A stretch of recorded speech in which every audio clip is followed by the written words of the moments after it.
উদ্বোধনী ম্যাচে গ্যালারিতে এসেই এভাবে হতাশ হতে হবে সেটা হয়তোবা নিজেও কল্পনা করতে পারেনি মেগাস্টার সাকিব খান।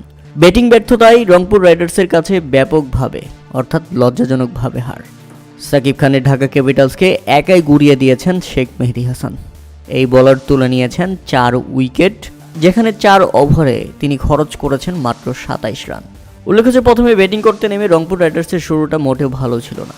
20 রানের মধ্যেই ফিরে যান স্টিভেন টেলর। এরপর ফিরে যান আরেক ওপেনার অ্যালেক্স হেলস। তাতে 20 রানের মধ্যেই 2 উইকেট হারিয়ে রীতিমতো ব্যাকফুটে চলে যায় রংপুর রাইডার্স। আলাউদ্দিন বাবু যেন ঢাকার হয়ে এক উদ্দীপনা ছিল তখন।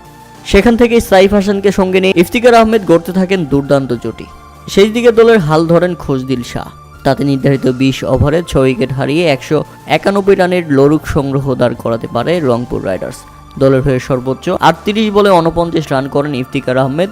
দ্বিতীয় সর্বোচ্চ 23 বলে 46 রানের ঝড়ো ইনিংস খেলেন খোজদিল শাহ এবং 33 বলে 40 রান আসে সাইফ হাসানের ব্যাট থেকে। জবাবে ব্যাটিং করতে নেমে শুরুটা দুর্দান্ত হয় ঢাকা ক্যাপিটালসের।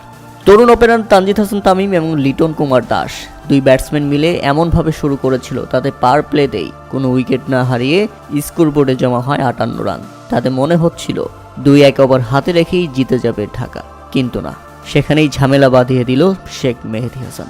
একের পর এক তুলে নিল 4টি উইকেট। তাতে মুহূর্তেই উইকেট শূন্য থেকে 75 রানের মধ্যেই 4 উইকেট হারিয়ে ফেলে ঢাকা ক্যাপিটালস। একে একে ফিরে যান তানজিদ হাসান তামিম, লিটন কুমার দাস সহ আরও অনেকেই।